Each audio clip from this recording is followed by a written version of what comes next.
School tech Karnataka ಚಾನಲ್ಗೆ ಸ್ವಾಗತ. ನೀವು ಇನ್ನೂ ಚಾನಲ್ನ ಸಬ್ಸ್ಕ್ರೈಬ್ ಮಾಡ್ಕೊಂಡಿಲ್ಲ ಅಂದರೆ ಸಬ್ಸ್ಕ್ರೈಬ್ ಮಾಡ್ಕೊಳ್ಳಿ. ಸಬ್ಸ್ಕ್ರೈಬ್ ಯಾಕೆ ಮಾಡ್ಕೊಳ್ಬೇಕಂದ್ರೆ ನಾವು ಹಾಕೋ ನೆಕ್ಸ್ಟ್ ವಿಡಿಯೋ ನಿಮಗೆ ಬರುತ್ತದೆ. ಅದೇ ರೀತಿ ಚಾನಲ್ನಲ್ಲಿರುವ ಸುಮೇರು, ರೈನ್ಬೋ ಮತ್ತು ವಿಜ್ಞಾನ ಪ್ರಶ್ನೋತ್ತರಗಳನ್ನು ಎಲ್ಲವನ್ನು ನಾವು ಕೊಟ್ಟಿದ್ದೇವೆ. ಅದಕ್ಕೋಸ್ಕರ ಚಾನಲ್ನ ಸಬ್ಸ್ಕ್ರೈಬ್ ಮಾಡ್ಕೊಳ್ಳಿ, ಮರಿದೆ ಎಲ್ಲ ವಿಡಿಯೋಗಳನ್ನು ವೀಕ್ಷಿಸಿ, ಆಯಿತಾ. ಸೊ ನಾವಿವತ್ತು ನೋಡ್ತಾ ಇದ್ದೀವಿ 16ನೇ ಪಾಠ. ಯಾವುದು? ಸಮಮಿತಿ. ಅಧ್ಯಾಯ 16 ಸಮಮಿತಿ. ಇದು ಯಾವುದು? 6ನೇ ತರಗತಿಯ ಸುವೇಗದಲ್ಲಿ. 1. ಕೆಳಗಿನ ಚಿತ್ರಗಳಲ್ಲಿ ಬಣ್ಣ ತುಂಬಿದ ಮತ್ತು ಬಣ್ಣ ತುಂಬದ ಚೌಕಗಳ ಅನುಪಾತ ಬರೆಯಿರಿ ಅಂತ ಇದೆ. ತುಂಬಿದ ಮತ್ತು ತುಂಬದ ಮೊದಲನೇದು ಎಷ್ಟು ಬರುತ್ತೆ? 31:50. 2 20:20 ಬರುತ್ತೆ. ಮೂರನೇದು 50:50 ಬರುತ್ತದೆ. ಅದೇ ರೀತಿ 2 ನೋಡಿ ಏನಿದೆ? ಕೆಳಗಿನ ಚಿತ್ರಗಳಲ್ಲಿ ಉದ್ದ ಮತ್ತು ಅಗಲಗಳ ಸಹಜ ಅನುಪಾತ ಬರೆಯಿರಿ. ಆಯ್ತಾ? 5.5:3 ಅಥವಾ 11:6 ಅಂದ್ರೆ ಇದಕ್ಕೆ 2ರಿಂದ ಮತ್ತೆ ಗುಣಿಸಿದೆ. ಆಯ್ತಾ? ಅದಾದ್ಮೇಲೆ 2 ನೋಡಿ 4:4. ಅದನ್ನ ಹೇಗೆ ಬರಿಬಹುದು? 1:1. ಯಾಕಂದ್ರೆ ಡಿವೈಡೆಡ್ ಬೈ 4 ಮಾಡಿದೆ ಎರಡು ಕಡೆಗೆ.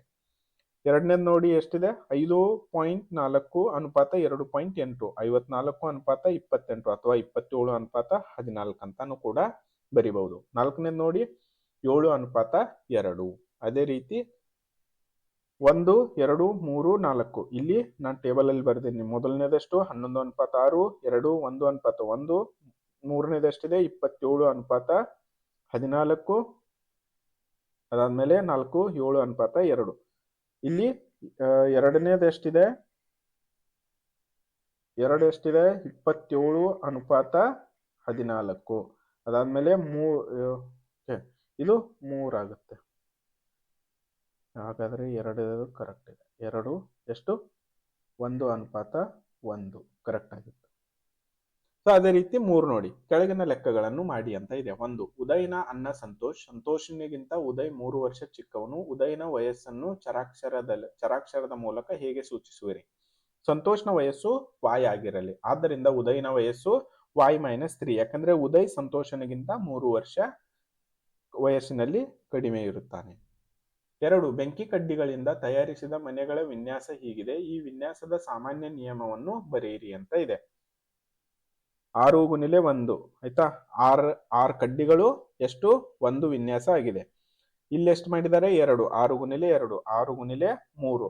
ಅದೇ ರೀತಿ ನಾವು ಇದೇ ರೀತಿ ಮಾಡ್ಕೊಂಡು ಹೋದಾಗ n ವಿನ್ಯಾಸಗಳಾಗುತ್ತೆ. 6x n ಅಂತ ಬರೀಬಹುದು. ವಿನ್ಯಾಸದ ಸಾಮಾನ್ಯ ನಿಯಮ ಎಷ್ಟು? 6n. 3 ಏನಿದೆ? 6ನೇ ತರಗತಿಯ ಕೊಠಡಿಯಲ್ಲಿ ಒಟ್ಟು 12 ಬೆಂಚ್ಗಳಿವೆ. ಒಂದು ಬೆಂಚಿನಲ್ಲಿ ತಲಾ y ವಿದ್ಯಾರ್ಥಿಗಳು ಕುಳಿತುಕೊಂಡರೆ ಒಟ್ಟು ಎಷ್ಟು ವಿದ್ಯಾರ್ಥಿಗಳು ಕೊಠಡಿಯಲ್ಲಿ ಕುಳಿತುಕೊಳ್ಳಬಹುದು? 6ನೇ ತರಗತಿಯಲ್ಲಿದ್ದ ಬೆಂಚುಗಳೆಷ್ಟು? 12. ಪ್ರತಿ ಬೆಂಚಿನಲ್ಲಿ ಕೂರುವ ವಿದ್ಯಾರ್ಥಿಗಳೆಷ್ಟು? y. ಆದ್ದರಿಂದ ತರಗತಿಯಲ್ಲಿರುವ ಒಟ್ಟು ವಿದ್ಯಾರ್ಥಿಗಳು 12 y. ಐತಲ್ವಾ? ಸೊ ಇನ್ನು 4 ನೋಡಿ ಏನಿದೆ? ಕೆಳಗಿನ ಅನುಪಾತಗಳ ಕೋಷ್ಟಕಗಳನ್ನು ಭರ್ತಿ ಮಾಡಿ. 1. ಕ್ರೀಡೆಗಳಲ್ಲಿ ಆಡುವ ಆಟಗಾರರ ಸಂಖ್ಯೆಗಳ ಅನುಪಾತ ಕ್ರಮ ಸಂಖ್ಯೆ 1 2 3 4 ಇದೆ. ಆಟ 1 ಆಟ 2. ಆಟಗಾರರ ಸಂಖ್ಯೆ ಆಟ 1 ಎಷ್ಟಿದೆ? ಖೋ-ಖೋ 12. ಆಟ 2 ಎಷ್ಟಿದೆ? ಕಬಡ್ಡಿ 7. 12:7. ವಾಲಿಬಾಲ್ನಲ್ಲಿ ಎಷ್ಟು ಜನ ಇರ್ತಾರೆ? 6 ಜನ. ಕ್ರಿಕೆಟ್ನಲ್ಲಿ 11 ಜನ. ಅನುಪಾತ ಎಷ್ಟಾಗುತ್ತೆ? 6:11. ಫುಟ್ಬಾಲ್ನಲ್ಲಿ 11 ಜನ ಇರ್ತಾರೆ. ಟೆನ್ನಿಸ್ನಲ್ಲಿ 2 ಜನ ಇರ್ತಾರೆ. ಆದ್ದರಿಂದ ಅನುಪಾತ ಎಷ್ಟಾಯ್ತು? 11:2. ಬ್ಯಾಡ್ಮಿಂಟನ್ನಲ್ಲಿ 2 ಜನ ಇರ್ತಾರೆ. ಥ್ರೋಬಾಲ್ನಲ್ಲಿ 7 ಜನ ಇರ್ತಾರೆ. ಅನುಪಾತ ಎಷ್ಟಾಯ್ತು? 2:7. 2 ಏನ್ ಮಾಡಿ? ರಾಸಾಯನಿಕ ವಸ್ತುಗಳಲ್ಲಿನ ಮೂಲ ವಸ್ತುಗಳ ಅನುಪಾತ. ಆಯ್ತಾ? 1 ಇಲ್ಲಿ ರಾಸಾಯನಿಕ ವಸ್ತು ಇದೆ, ಅಣುಸೂತ್ರ ಇದೆ, ಮೂಲ ವಸ್ತುಗಳಿವೆ, ಅನುಪಾತಗಳಿವೆ. ನೀರು ಎಷ್ಟು? ಹೈಡ್ರೋಜನ್ ಎಷ್ಟಿವೆ ಇಲ್ಲಿ? 2 ಅನುಪಾತ. ಆಕ್ಸಿಜನ್ ಒಂದೇ ಇದೆ 1. ಅದೇ ರೀತಿ ಎರಡನೇದು 1:2. ಮೂರನೇದು ಎಷ್ಟಿದೆ? 1:3. ನಾಲ್ಕನೇದು ಎಷ್ಟಿದೆ? 1:1:3. ಯಾಕಂದ್ರೆ ಇಲ್ಲಿ ಕ್ಯಾಲ್ಸಿಯಂ ಬರುತ್ತೆ Ca. ಅದಾದ್ಮೇಲೆ ಕಾರ್ಬನ್ C. ಅದಾದ್ಮೇಲೆ ಆಕ್ಸಿಜನ್ ಎಷ್ಟಿದೆ? 3 1 1.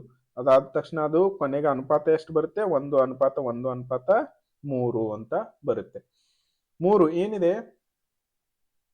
ಕೆಳಗಿನ ತಿಂಗಳಗಳಲ್ಲಿನ ದಿನಗಳು ಹಾಗೂ ಒಂದು ವರ್ಷದಲ್ಲಿನ ದಿನಗಳಿಗೂ ಇರುವ ಅನುಪಾತವನ್ನು ಬರೆಯಿರಿ ಅಂತ ಇದೆ. ತಿಂಗಳು ಜನವರಿ, ಜೂನ್, ಮೇ, ಡಿಸೆಂಬರ್. ಆಯ್ತಾ? ಅನುಪಾತ 31:365. ನೋಡಿ, ಜನವರಿ, ಫೆಬ್ರವರಿ ಎಷ್ಟಿದೆ? 28:365. ಜೂನ್ ನಲ್ಲಿ 30:365. ಮಾರ್ಚ್ ನಲ್ಲಿ 31:365. ಮೇ ನಲ್ಲಿ ಎಷ್ಟಿದೆ? 31:365. ನವೆಂಬರ್ ನಲ್ಲಿ 30:365. ಡಿಸೆಂಬರ್ ನಲ್ಲಿ 31:365. ಏಪ್ರಿಲ್ ನಲ್ಲಿ 30:365. 4 ಏನಿದೆ? ಕೆಳಗೆ ನೀಡಿರುವ ತೂಕದ ಅಳತೆಗಳಿಗೂ ಹಾಗೂ 1 ಕ್ವಿಂಟಾಲ್ಗೂ ಇರುವ ಅನುಪಾತ.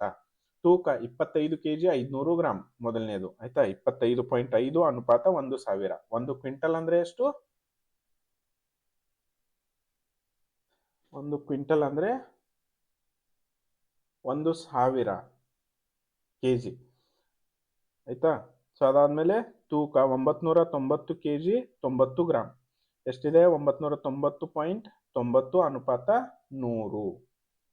1,000 ಈತಲ್ವಾ? ಸೊ ಅದೇ ರೀತಿ 750 kg ಅನುಪಾತ 1000. 4 kg 360 ಗ್ರಾಂ. 4.36 ಅನುಪಾತ 1000. ಸೊ ಅದೇ ರೀತಿ 3, 4 ಕೂಡ ಇಲ್ಲಿ ಬರೆದಿದ್ದೇನೆ. ಸೊ ಇಲ್ಲಿಗೆ ನಿಮ್ಮ 6ನೇ ತರಗತಿಯ ಸುವೇಗ ಏನಿತ್ತಲ್ಲ ಅದು ಕಂಪ್ಲೀಟ್ ಆಗಿ ಮುಗೀತು. ಸೊ ನಾವು ಎಲ್ಲ ಪಾಠಗಳ ಉತ್ತರಗಳನ್ನು ನಾವು ಹಾಕಿದ್ದೇವೆ. ಧನ್ಯವಾದಗಳು. ಸೊ ನೀವೇನ್ ಮಾಡ್ಕೊಳ್ಳಿ, ಚಾನಲ್ನ ಸಬ್ಸ್ಕ್ರೈಬ್ ಮಾಡ್ಕೊಳ್ಳಿ. ಆಯ್ತಾ? ಸೊ ಅದೇ ರೀತಿ ನಿಮ್ಮ ಫ್ರೆಂಡ್ಸ್ ಜೊತೆ ಕೂಡ ಶೇರ್ ಮಾಡಿರಿ. ವಿಡಿಯೋ ಇಷ್ಟವಾದಲ್ಲಿ ಲೈಕ್ ಮಾಡಿ ಹಾಗೂ ಕಮೆಂಟ್ ಕೂಡ ಮಾಡಿರಿ. ಸಬ್ಸ್ಕ್ರೈಬ್ ಮಾಡೋದನ್ನ ಮರೆಯಬೇಡಿ ಮತ್ತು ನಿಮ್ಮ ಫ್ರೆಂಡ್ಸ್ ಜೊತೆ ಕೂಡ ಶೇರ್ ಮಾಡಿರಿ. ಆಯ್ತಾ? ಸೊ ನಾವು ಮತ್ತೆ ನಿಮ್ಮನ್ನು 7ನೇ ತರಗತಿಯಲ್ಲಿ ಭೇಟಿಯಾಗೋಣ.